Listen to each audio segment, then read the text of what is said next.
Hello everyone, welcome to MKS physics classes. हम discuss कर रहे थे गॉसिस थ्योरम। तो आज हम देखते हैं गॉसिस थ्योरम की application of Gauss's theorem. First application है गॉसिस थ्योरम की, field due to infinite long thin straight charge wire.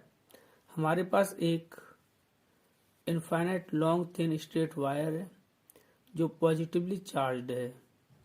तो इसकी वजह से हमें इलेक्ट्रिक फील्ड फाइंड करनी है।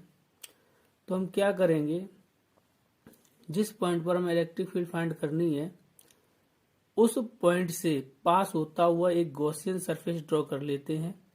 तो यहाँ पर स्ट्रेट वायर के लिए जो गॉसियन सरफेस ड्रॉ करेंगे वो सिलेंड्रिकल होगा। आपका क्या होगा? Cylindrical.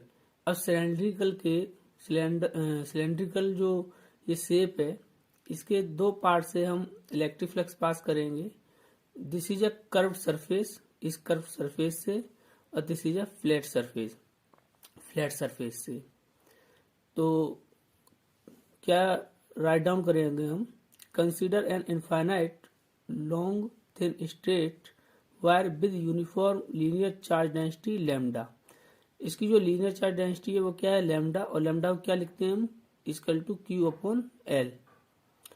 From symmetry the electric field is everywhere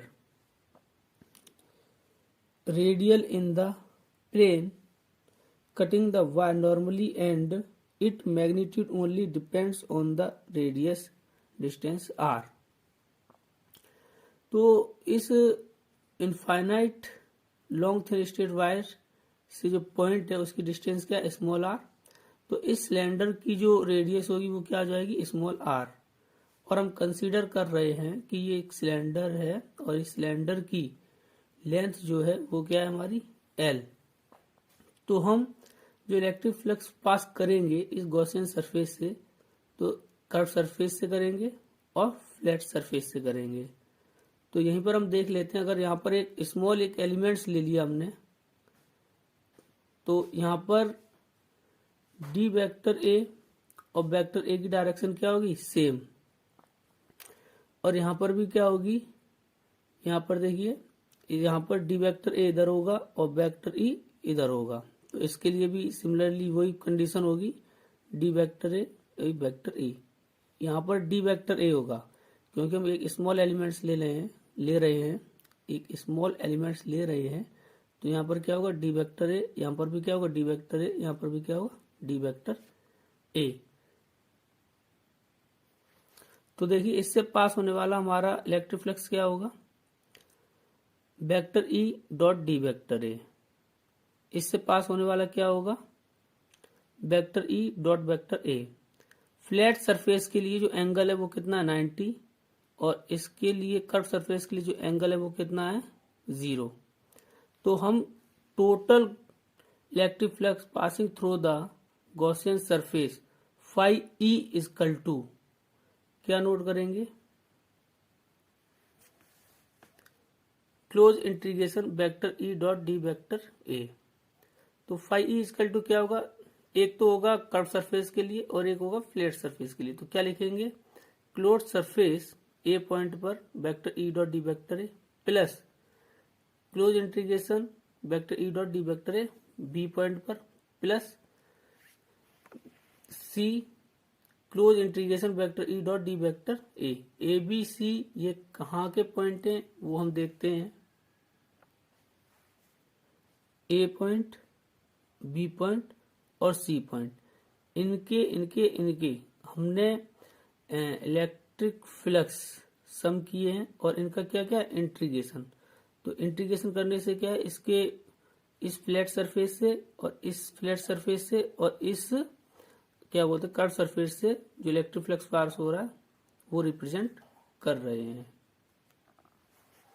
अब देखिए, जब इसको हम ओपन करेंगे तो क्या लिखेंगे? ई डी ए कॉस। ए पॉइंट पर ई और डी वेक्टर ए के बीच एंगल था 90 और बी पर भी क्या था? 90 और सी पर क्या था? 0। तो इससे इलेक्ट्रिक फ्लक्स और इससे इलेक्ट्रिक फ्लक्स क्या हो जाएगा? 0। और इससे क्या बनेगा? Close integration E D A, क्योंकि कॉस 0 कितना होगा? 1। तो phi E equal to E constant होगा तो इसको हम बाहर ले लेंगे, क्लोज इंटीग्रेशन डी ए। अब क्लोज इंटीग्रेशन डी ए का मतलब क्या है, area of Gaussian surface. Q upon Gauss's theorem use करेंगे तो फाई की जगह हम क्या पुट करेंगे, Q upon epsilon naught equal to E. अब गॉसियन सरफेस की शेप क्या है हमारी, सिलेंड्रिकल, और सिलेंड्रिकल एरिया क्या होता है 2 पाई आर एल। तो यहाँ से ई फाइंड करेंगे तो हमारा क्या आएगा 1/2 pi epsilon naught R into Q upon L. अब क्यू अपॉन एल हमारा क्या बनेगा, linear charge density lambda equal to Q upon L. तो इसकी जगह हम क्या पुट कर देंगे, लैम्डा। तो एक infinite long thin straight wire के लिए जो हमारा इलेक्ट्रिक फील्ड प्रोड्यूस होगा वो क्या होगा, E equal to 1/2 pi epsilon naught into lambda upon R. अगर इसको हम एक कांस्टेंट के फॉर्म में, जिसकी वैल्यू हमें पता होती है उसके फॉर्म में लिखें 1/4 पाई एप्सिलॉन नॉट, तो कहने का मतलब 2 को 4 बनाने के लिए हमने 2 का मल्टीप्लाई किया नीचे, तो ऊपर भी हमें किसका मल्टीप्लाई करना पड़ेगा 2 का। तो ई इक्वल टू हमारा क्या आएगा 1/4 pi epsilon naught into 2 lambda upon R. अब हम ग्राफ की बात करते हैं तो ये वैल्यू और ये वैल्यू हमारी क्या होगी कांस्टेंट, तो हमारा क्या बनेगा ई प्रोपोर्शनल 1/r।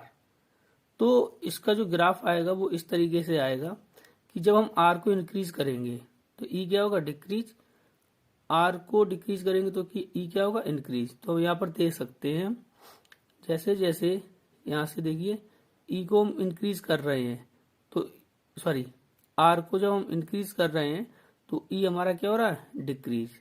तो एक infinite long thin charge straight wire के लिए जो ग्राफ आएगा वो इस तरीके से आएगा। Thank you everyone.